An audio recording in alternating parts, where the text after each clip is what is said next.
How do you feel with the people, a lot of Puff's people not supporting him publicly? How did that make you feel?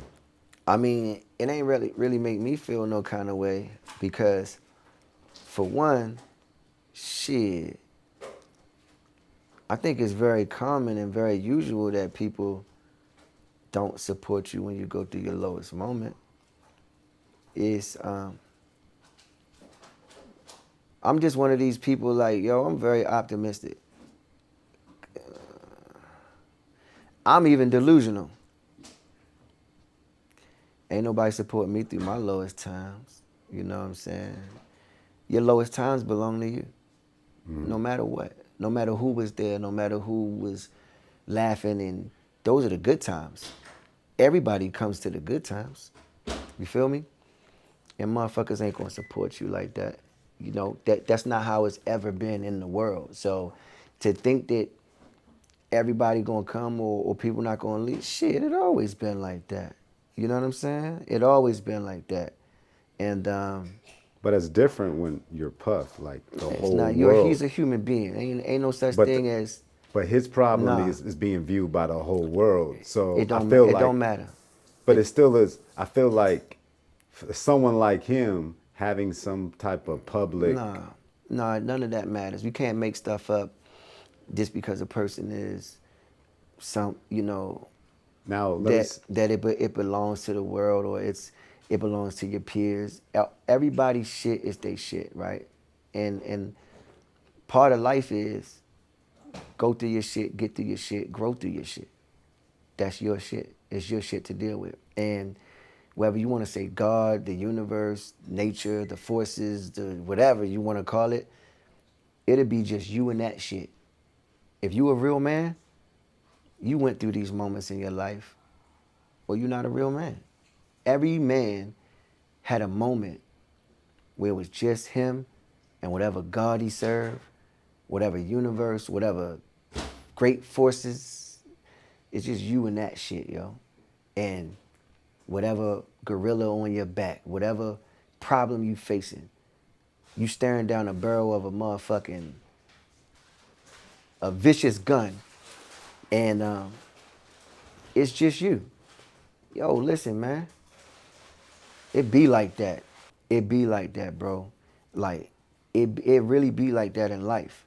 And a man grows and gains his resilience through pain, through being left. I'm American Indian, right? And in one of our traditional ceremonies to becoming a man is you have to be left somewhere in a harsh condition or in the wilderness or in nature by yourself. So even when you look at the ancient wise people that were before us, they did these rituals to become men for their sons. This was a legacy that was handed down by your fathers. Your fathers would hand you down a legacy of leaving you alone, but preparing you for that moment, but to now be left alone to prove that you are becoming a man. And so sometimes culture finds its way of resurfacing. And we go through these times in life where we gotta fucking grow in an area in our life. Where in this particular area, I have to develop something more. You never stop growing. If you stop growing, you might as well die. So you go through this shit, and as egregious as it looks like what Puff went through and all his shit, guess what? He made it. He made it. So that means he didn't never need nobody. All he needed was the resilience that he had to stay down Yeah. till he come back up. He put the legal team around himself. He did what was necessary because he built a world where he could do that for himself. And to whom much is given, much is required. And there's a metaphor that I created. I didn't create it, but let's say I came up with this during the time of watching him go through what he went through.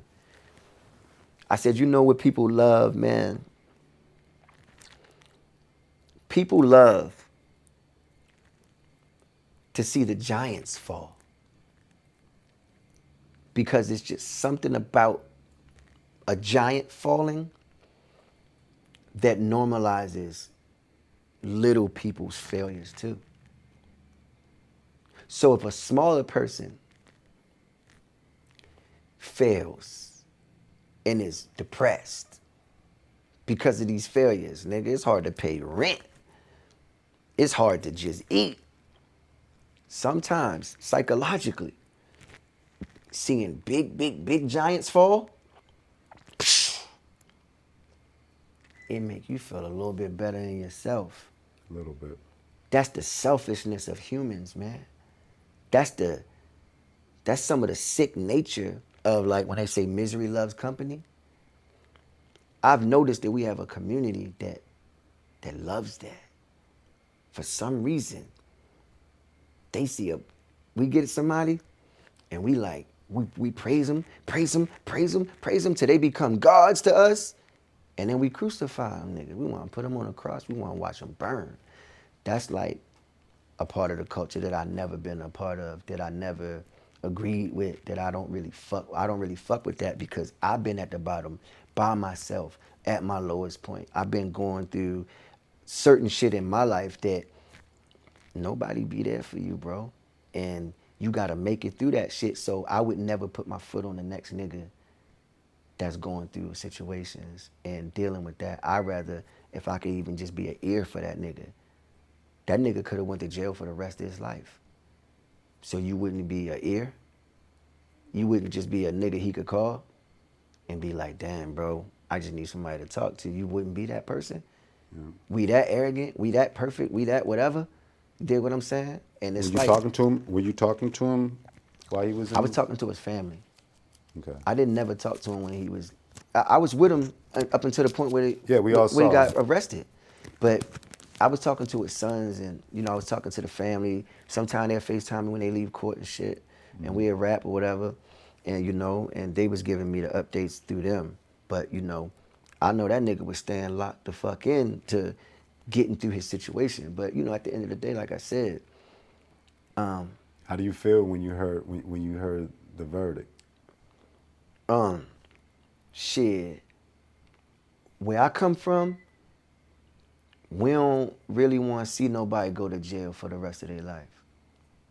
If you didn't do something that we feel like is egregious on that type of level, we don't want to see you go to jail for the rest of your life, because where I'm from, a lot of niggas go to prison, lose a lot of their life, don't get to be with their family, don't get to raise their kids. So we don't, one of the things people say where I'm from, is, man, I wouldn't wish jail on my worst enemy. Yeah. Niggas say that where I'm from. And a lot of niggas mean that, Some people don't. But a lot of niggas mean that when they say that. Like, let's take care of this in the streets. I'm not trying to send niggas to jail. And so with Yo, it's like, nah, what I want to see a man with children and all them kids he got and everything that he worked for. Why I want to see this nigga go to jail for the rest of his life? That shit phony. Like, why as a black man do I want to wish jail on another black man? I don't give a fuck. Like, I don't want to wish jail on a nigga. You know what I'm saying? Now, if a motherfucker got to pay for some shit they did, if they did some fucked up shit, they got to pay, then that shit is something that a nigga got to pay for. Like I said, we all go through our trials and tribulations and whatever it is, you know what I'm saying? But at the end of the day, I'm not wishing jail on nobody. At the end of the day, that's just, I'm not a police type nigga. Like, that ain't my style. Now, if you do some shit, with some kids or something, like where we draw the line type shit, then, you just a filthy, human being. But like, as I was watching the trial, cause like, I ain't gonna hold you, I'm watching the trial like, okay, cause I ain't know none of this, you feel me? I'm watching the trial and I'm like, as the shit that I was hearing and the shit that they was saying, I'm like, I didn't really see it on the level of like no Rico and no shit like that, where a nigga need to like go through that type of situation. So I'm like, nah, man, You know what I'm saying? And I'm glad it was that because I wouldn't even want to think of him as that type of individual. You know what I'm saying? You know what I'm saying? And I ain't gonna hold you. I asked him questions before he got locked up about like this shit. Oh wow. Like I asked him questions. Like, yeah, you wouldn't? Of course. If that's your man, like I'm asking him real shit. Like, yo, why? You know, they say this or like I ain't never know nothing about his personal like stuff. But I would ask him shit, you know, like, you know, and then nigga tell me like, bro, man, I ain't never do that. Or I ain't never do no shit like that. You know what I'm saying? I ask a nigga straight up. You know what I'm saying? Nigga tell me like, bro, I ain't never do no shit. I ain't never in my life had to do this, or this. You know what I'm saying? And I'm like, I take a nigga word for it because fuck you got a lot of me for.